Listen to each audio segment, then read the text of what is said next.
الرحمن الرحيم. الحمد لله والصلاة والسلام على أشرف المرسلين سيدنا وحبيبنا محمد وعلى آله وصحبه أجمعين أما بعد. Mga kapatid, mga sister sa Islam, dugtungan natin ang ating pagbasa sa kitab na ito na tinatawag na Al-Arba'in An-Nawawiyah. Ang ating babasahin ngayon ay ang pang-tatlumput tatlo na hadith. Al-Hadith al-Thalith wal-Thalathun. عن ابن عباس رضي الله عنه أن رسول الله صلى الله عليه وسلم. Ang nag-ulat sa hadith na ito ay si Ibn Abbas radiyallahu anhu.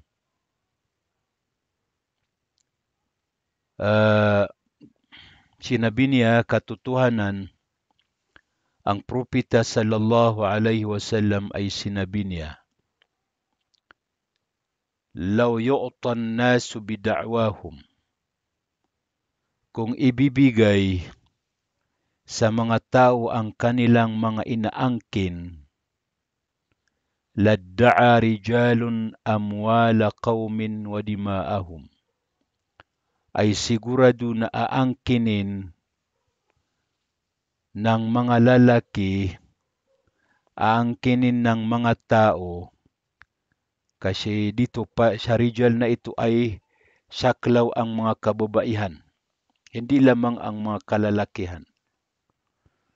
Aangkinin ng mga tao, babae man o lalaki, ang mga kayamanan ng mga tao at ng kanilang mga dugo. Ibig sabihin, kung ibibigay siya, bawat isa ang kaniyang aangkinin, ay sasabihin ng bawat isa, aangkinin ng bawat isa, na ang kayamanan na ito ay kayamanan niya. Kung ano man ang kaniyang nakikita sa kaniyang kapwang tao, ay maari niyang angkinin na ito ay sa akin. Ito ay ninakaw ni Fulan mula sa akin. Ito ay hiniram ni Fulan sa akin na hindi naman totoo. Ganon din ang mga dugo.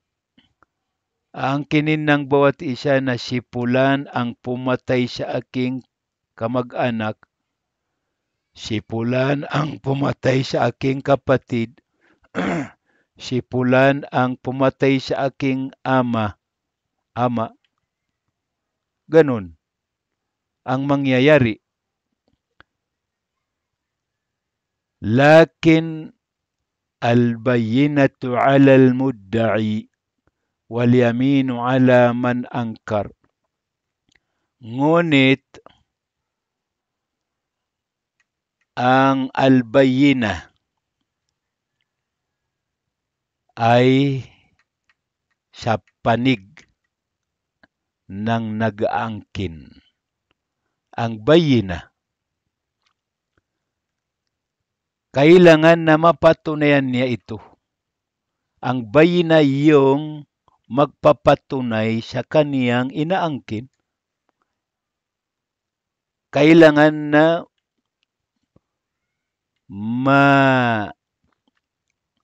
mapatunayan niya ito. Magkaroon ng bayyinah. Mayroon siyang maipresent na bayyinah na magpapatunay sa ito ay sa kanya, ang kanyang inaangkin. Kung ang kanyang inaangkin ay kayamanan, magpapatunay sa kayamanan na ito. Magpapatunay na ang kayamanan na ito ay sa kanya. Kung dugo naman, magpapatunay sa ang tao na ito ay siya ang pumatay sa kaniyang kamag-anak. Yan. Pero ang mga bayina na ito ay napakaraming uri. Kabilang dito ang saksi. Ang saksi.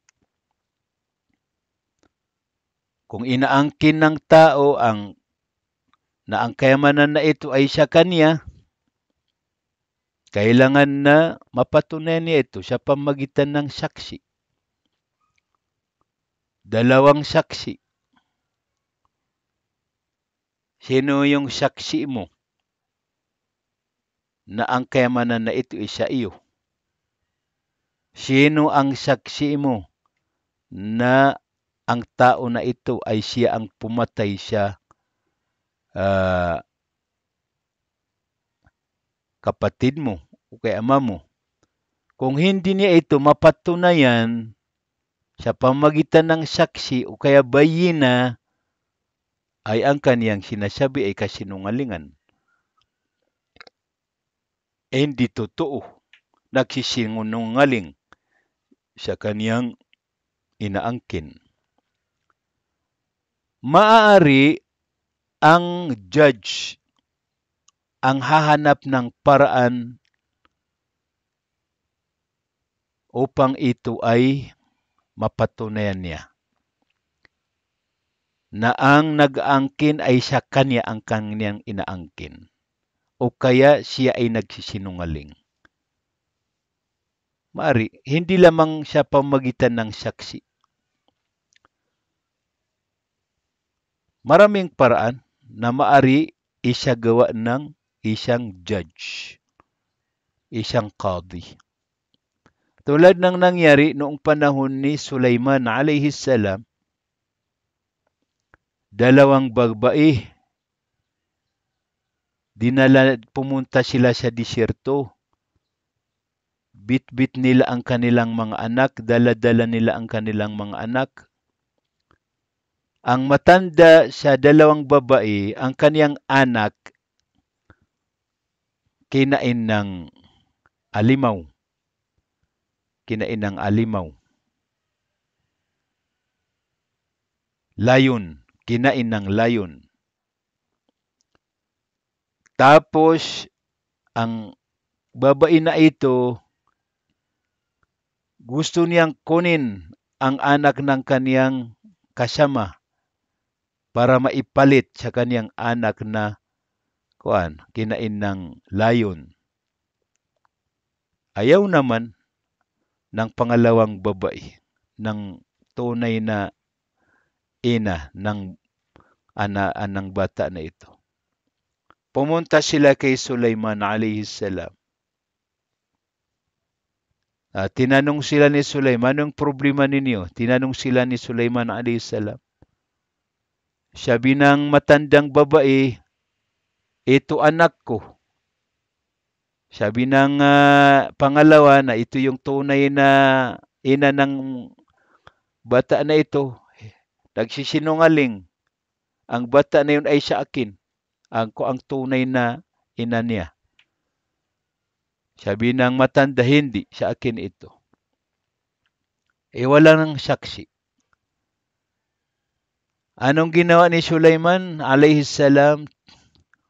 Sabi ni Sulaiman alayhi salam, okay, kumuha ng kutsilyo si Sulaiman alayhi salam.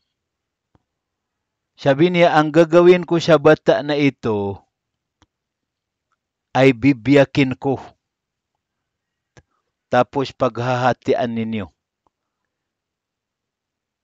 Ibibigay ko sa iyo ang bahagi sa bata na ito, unang bahagi sa bata na ito, sa isa naman ang pangalawang bahagi sa bata na ito. Bibiyakin ko. Noong nakita nila, sabi ni Sulaiman, sang-ayon kayo ba dito? Sabi ng matanda, oo, sang-ayon ako dyan. Biyakin mo na lang para mapaghatian namin. Sabi ng pangalawang babae, sabi niya, hindi ako sang-ayon. Ako ay naniniwala na sa kanya ang bata na yan, nasa kanya ang bata na yan. ibigay mo sa kanya ang bata na yan. Anong ginawa ni Sulaiman? Ibinigay niya ang bata na yon sa pangalawang babae na nagsabi na hindi ko ito anak, sa kanya ang anak na yan, bata na yan. Bakit? Kasi nalaman ni Sulaiman na siya ang tunay ng ina ng bata na yon. Kasi hindi niya kayang makita ang kaniyang anak na pinatay o kaya binibiyak. Yan. Ang pangalawa naman, dahil hindi ito tunay na anak niya, sumang-ayon. Kasi ang mamamatay ay hindi niya anak. Pero ang pangalawa naman, pinili niya na makuha ng pangalawang babae ang kaniyang anak kaysa mamatay ang kaniyang anak. Yan ang kuan. Kabila sa mga bayina. Ganon din noong panahon ni Yusuf alayhi salam. Noong sabihin ng asawa ng Al-Aziz na gustong pinagtangkahan ni Yusuf alayhi salam ang kaniyang asawa, ang babae na ito, na isagawa ni Yusuf alayhi salam ang kaniyang gustong gawin. Na walang saksi naman. Anong naging saksi? Tingnan mo. Yung sabi ng bata, tingnan mo. Saan napunit ang damit ni Yusuf? Kung sa harap, totoo na siya ang masamang tao. Pero kung sa likod na punit ang kaniyang damit, ay ang babae na yan ang masama. Yun. Dahil dito, ang tinatawag na al-bayina ay hindi lamang saksi, kundi kinakailangan sa isang judge, isang qadi, na maghanap ng mga ibang bayina na magpapatunay, magpapaliwanag sa problema na ito. Sino sa dalawa ang may karapatan? Yan. Ito ang naintindihan dito. Pangalawa, may mga tao na hindi sapat sa kanila ang takot kay Allah. Pero ang tunay na mga mu'min ay hindi niya kayang angkinin ang hindi sa kanya. Dahil sa takot kay Allah, natatakot sa kanya. Natatakot kay Allah. Natatakot sa parusa ni Allah. Natatakot sa impyerno. May mga tao na ganun, yung tunay na mga mu'min. Pero may mga tao na kahit ano ang kabigat ng parusa ni Allah, na ipapatong niya sa isang tao, kahit ano ang bigat ng galit ni Allah, ay hindi ito magiging dahilan upang hindi isagawa ang mga pagnanasa nila, upang hindi isagawa ang kanilang mga kagustuhan, ang kanilang masamang balakin, ang kanilang masamang motibo. May mga tao na ganyan. Pinatunayan ng propeta sallallahu alaihi wasallam sa kaniyang hadith. Dahil dito, hindi lahat ng nag-aangkin ay pinapaniwalaan. Kasi tulad ng nabanggit natin, na may mga tao na kahit sinasabi mo sa kanila na kapag kinuha mo ito, ay ang bagsak mo sa kabilang buhay ay impyerno. Ay babaliwalain niya ito. kapag ginawa mo ito, ay galit si Allah sa iyo. May mga tao na binabaliwala nila ang mga ganito dahil sila ay sumusunod sa kanilang mga sariling kagustuhan, sumusunod sa kanilang pagnanasa. Ito. Ang hadith na ito ay hadithun hasan at rawahul Baihaqi. Ito iniulat pa rin ni Al-Baihaqi at ibang mga muhaddithin. At yung kabahagi ng hadith na ito, yung bahaging sa hadith na ito, ay nasa as-sahihain, nasa sahih al-Bukhari, as nasa sahih Muslim. Mga kapatid, mga sister, hanggang dito lamang. Assalamualaikum warahmatullahi wabarakatuh.